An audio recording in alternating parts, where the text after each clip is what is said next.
Celestials with us, but we wanted to check out this Hellblade feature. So if you haven't watched the videos and you don't want to get spoiled, because it does say, warning, the following content contains spoilers and we recommend watching after completing the game.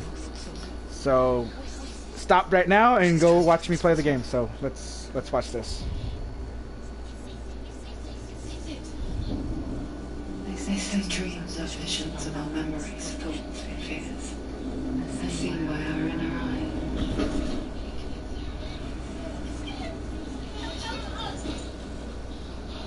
What if each one of us is always dreaming, even when awake? And we only see what our inner eye creates for us. Is this what hell is? My world shaped by Senua's nightmares. Maybe that's why people fear seeing the world in our eyes. Because if you believe that Senua's reality is twisted, I must accept that yours might be too.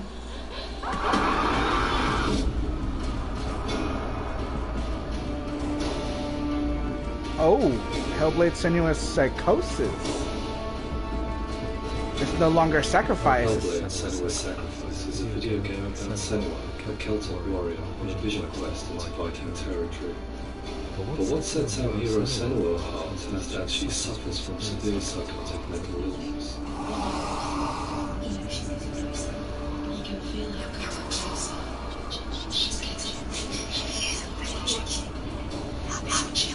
The original idea for Hellblade was to create a classic hero's journey, a journey of suffering, but one where the fantasy world is not another planet or alternate universe, but a world that is constructed in Senua's mind. But to do so would mean putting psychotic mental illness at the center of the experience, a subject that is still considered taboo, and a challenge that was both terrifying and exciting in equal measure.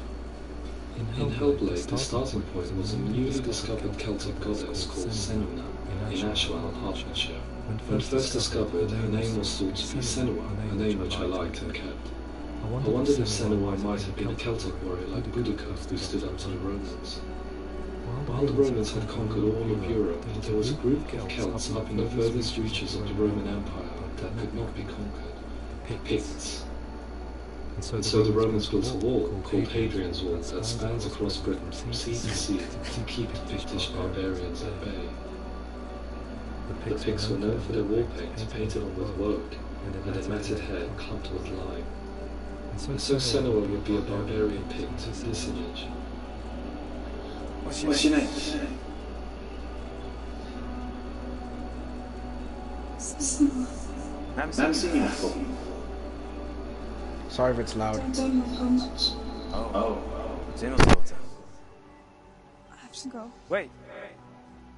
Orkney is off the coast of Scotland and was inhabited by the Picts, steeped in history and mystery, and so I made Orkney Senua's home and set the stage for a crisis. In the late 8th century, the first Vikings landed on the Orkney Islands. The population of the Picts crashed thereafter, replaced by the Norsemen of the 9th century. Were they wiped out? We don't know for sure, but it would seem likely given the reputation of the Vikings.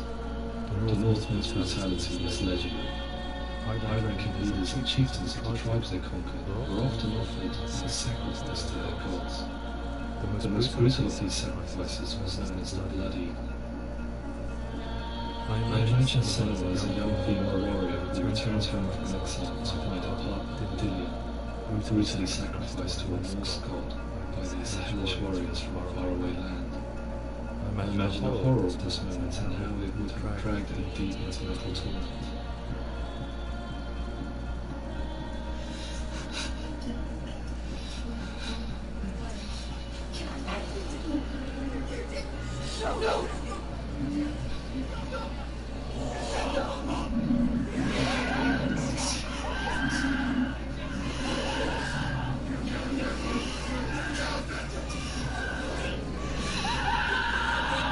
I came to learn that the Celts had a sophisticated and nuanced perspective on the nature of mental disorder.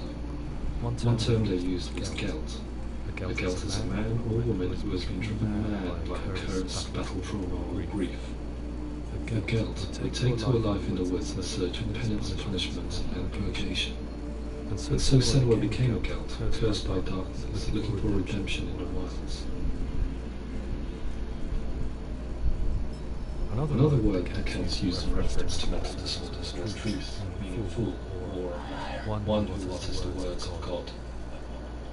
They tell of the mad sinner who flees battle into exile and takes on a beastly nature, growing feathers in his body. The character called Truth in Hellblade is based on a little-known person called Findan, an 8th century Irish Celt who was captured and enslaved by the Vikings, but eventually escaped to Orkney where he became a monk. I will tell you my stories of hell, if I may walk with you. Upon meeting Senua, it would be his stories that fuel her quest deep into their world of gods. The Northmen say the world will come to an end. The sun will grow black, the earth will sink into the sea, the stars will disappear, fire and water will meet, flames will play against the sky.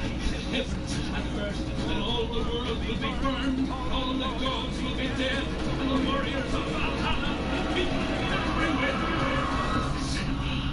Prepare yourself for Ragnarok, for it is nigh. So the stage was set for a new adventure, a journey into the Norse underworld called Hell, a vision quest fueled by madness and myth, a fantasy that was created by Senua's own mind, and one that we would experience through her eyes. This is your mission. This is your course. There is nothing else left. To make a game about a warrior with psychotic mental illness as its central theme was fraught with danger. Mental illness, such as psychosis, is still taboo and rarely acknowledged in a century of cinema, never mind the new medium of games. Where it does feature, it often conflates psychosis and psychopathy associated with a lack of empathy. It is unfortunate that these two words sound so similar, that they are used interchangeably in media. I must admit that I didn't have to look very far to discover my own ignorance of the subject. So we reached out to Paul Fletcher, a psychiatrist and professor of health neuroscience at the University of Cambridge.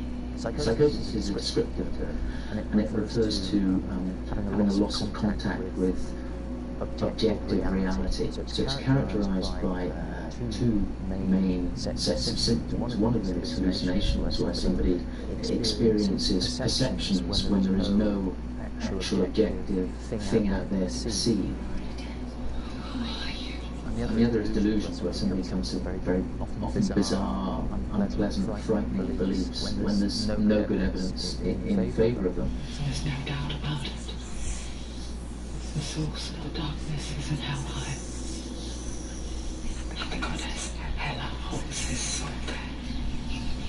We reached out to Welcome, a biomedical research charity that spends billions on research and awareness programs aimed at improving health. Mental health has always been presented in media in a way that is particularly helpful.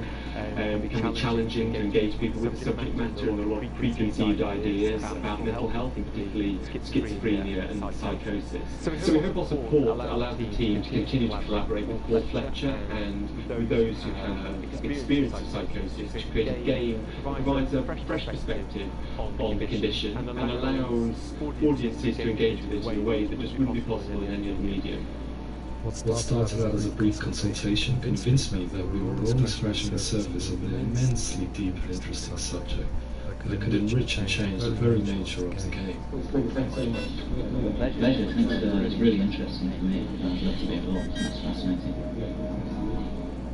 Our understanding of psychosis is still very much a mystery, and ways of treating it are still primitive compared to physical illness. After all, it is easy to see the pain and suffering caused by physical diseases or physical trauma. It is not so easy to see the mental suffering from severe mental illness. But what if we could find ways to see? Games are capable of drawing you in for hours on end, playing the role of a character who is different from you, experiencing their perspective, and actively involving you in a world that functions with a different set of rules.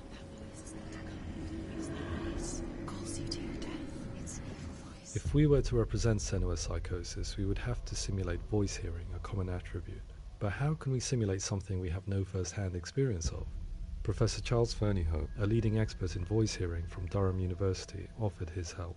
Hearing voices is an experience that is usually associated with severe mental illness, and crucially we know that hearing voices is a part of ordinary life for many people who don't meet the criteria for mental illness. Yeah. Oh, that's not him in real life. We know voices vary according to where they appear in space. Voices can appear far away in the distance, they can appear right there in your ear, they can seem to be coming from inside your head. Based on the information Professor Fernie Ho provided, I put together a sound brief and invited some actors to the studio. We recorded the actors using a binaural microphone, which records the 3D spatial position of sound, replicating the way sound is heard by human ears. It gives you an incredible sense that the person you are listening to is right there beside you.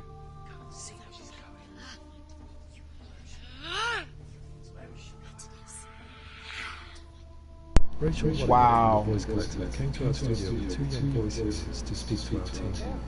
We talked at length about their experiences, and they listened to our tests, giving us feedback on how we can improve.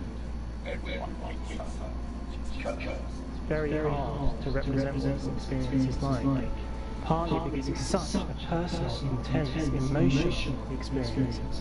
It's testament to how Ninja Theory have been listening to what the researchers are saying, but also crucially listening to the experts by experience. What they've come up with is so compelling. It's by far the best representation I've heard of what these experiences are like.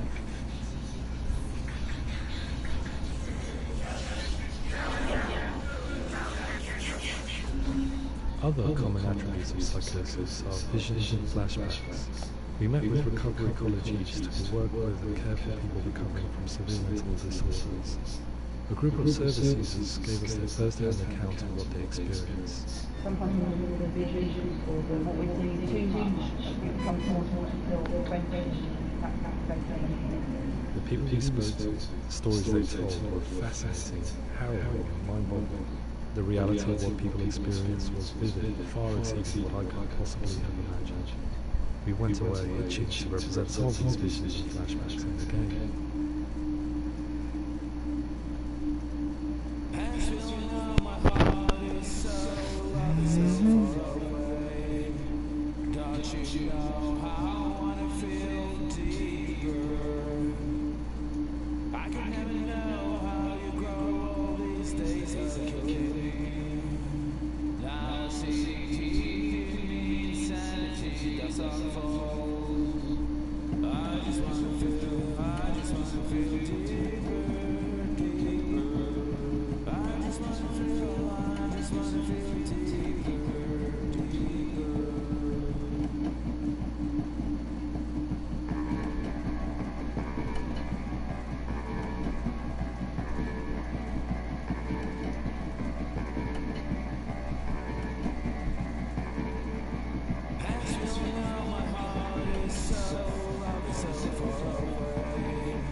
To refine our work, we continue to hold meetings with recovery college users over the course of a year and a half, showing them what we have achieved so far and refining the in-game representations based on their feedback. With their help, flashbacks, visions and changes of perception were woven into the story and gameplay of the center. The students who are involved in this project are incredibly excited about being involved. They have described the experience as being important because it values their lived experience and shows that despite what we have been through, all of that experience becomes valid, that actually it's something that we should all be talking about.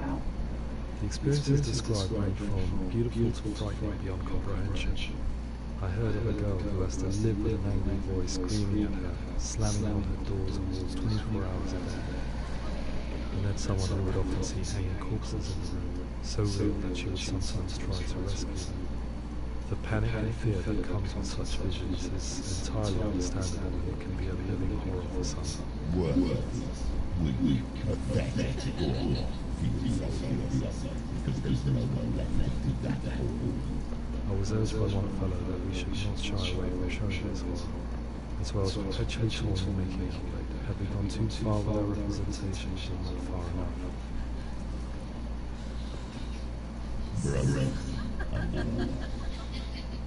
Brother, just like this.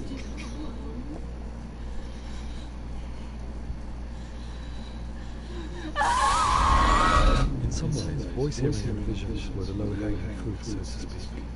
There's another aspect of psychosis that is much harder to explain, but one that I think video games are uniquely able to represent, which are often called delusions. People begin to see patterns in the world. They begin to think things that most people wouldn't think. Most things that we might think would be coincidence or not worth commenting on. Nevertheless, they might to say these were important. One individual described how everyday words, sounds, colours and objects were steeped in meaning to him, forming a strange and sinister puzzle that he was determined to solve but could not quite get to the bottom of. It's not just brain destruction. It's not like the system's shut down. It's actually an incredibly creative process. The person creates a world populated with voices and phantasms and terror, and then they believe in it. We often invite people into the studio to play the game. In one of our playtests, they played through much of the game, making association between rules, secret messages, and the threat of darkness that stalks them. There are many things that happen in the world of Hellblade that make perfect sense within the context of Senua's mind. The dark rot that's killing her slowly within, the secret runes of the gods that block her path to hell, and strange associations that exist in the game to confuse you. This shit is fucking deep. You have to internalize and accept the logic and meaning behind these things to progress.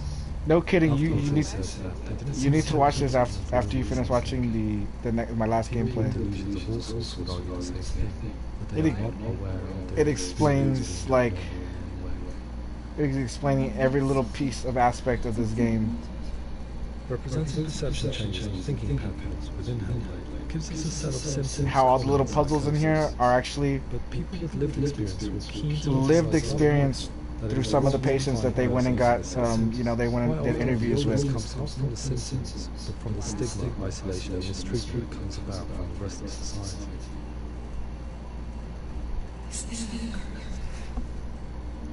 The darkness, the puzzles, the illusions, the things looking like kaleidoscopes. I needed someone. Everything is like all tied into each other. Oh, what psychosis is. Psychosis is just a broad word of different mental disorders. Melina Jurgens, our video editor, had been a stand-in for Senua over a few months while we perfected our motion capture techniques. Without realizing it, she had already auditioned for the role, and I knew her well enough to know that I didn't have to teach her to act, but to relive her own internal pain.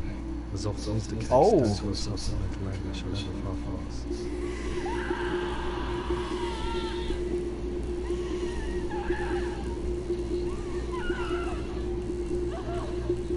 Wow. My hope is that by creating a compelling and inspirational character in Senua who feels very much real. The girl that plays Senua actually looks like her in real life. Wow. A different one to yours. And this is where storytelling comes into play. I imagine her life based on common threads in real people's lives. She was always prone to psychosis as a child. Her mother Galina also heard voices and had visions, so perhaps there was a genetic aspect. Or perhaps it was cultural as she lived within a world without science, of gods and superstition, as exemplified by her druid father Zimbal. Psychosis developed in her late teens to early 20s and was exacerbated by stigma and isolation at the hands of the clansmen and her father.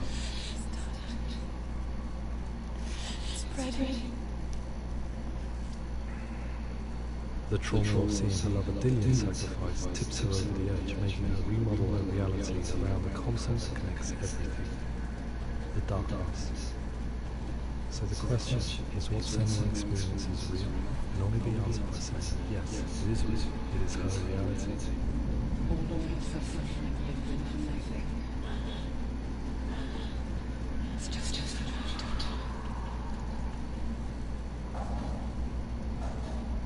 Towards the end of the project, service users and professionals that had collaborated with us were invited to see the final game.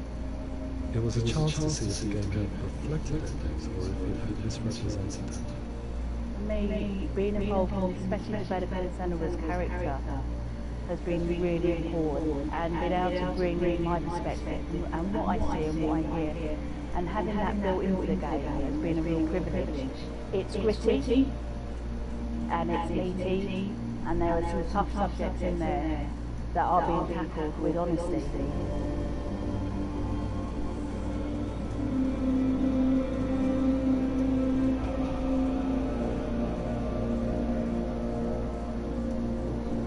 I was blown away by it today, absolutely blown away. It was just fantastic to get the opportunity to use our experience in a very creative way. There's nothing totalistic about the work we've put in. It feels like we've been listening to, things have been taken on board, and I think there was a lot of realism in the game itself, and it feels very good.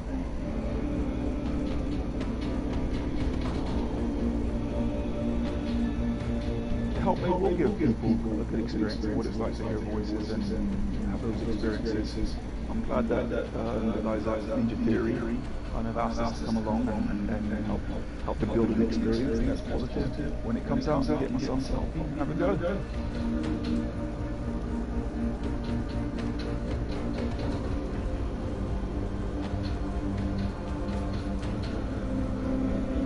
I think all the way through, I was really inspired by how the conversations have translated into the game in a way that I think I didn't imagine was possible. So, wonderful, really wonderful.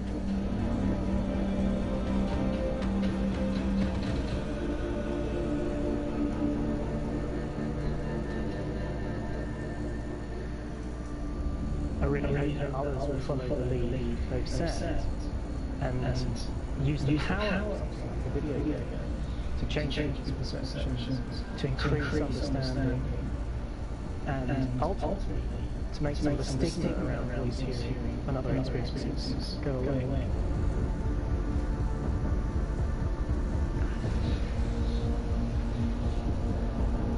For me, it was really exciting to see something that I explore scientifically being represented so beautifully in a character who's trying to penetrate the mysteries of the environment in which they've been placed with all of this strange uncertainty and noise and conflicting information that they're getting. I'm very excited by this way of trying to represent mental illness, because I think it actually might be offering us insights that we wouldn't get from pure scientific explorations, and actually giving us quite an empathic view of what it might be like.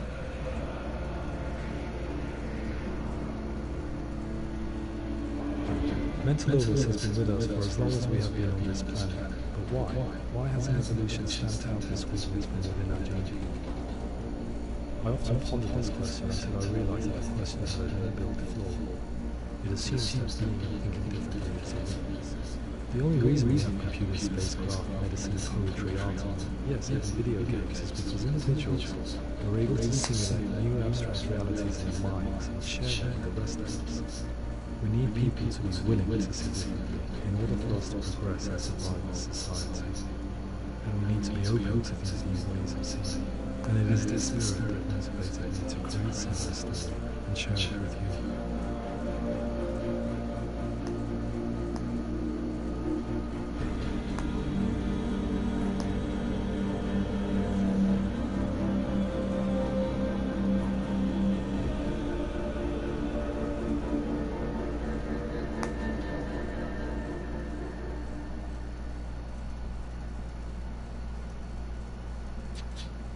Wow. Just wow. Damn. That was just crazy, what I just watched. You know, it's crazy because that shit's actually real. And they took everything, every little tiny aspect, anything they could do. They interviewed all kinds of, people, and even people that have gone through it that are suffering from it, that are, have it under control, put their own input in there and made this game and made Senora who she is. Damn, that was just intense. I am lost for words right now. I don't even I don't know. All right, guys. I am done for today. I will probably do some live on Call of Duty later, but we are done with Senua.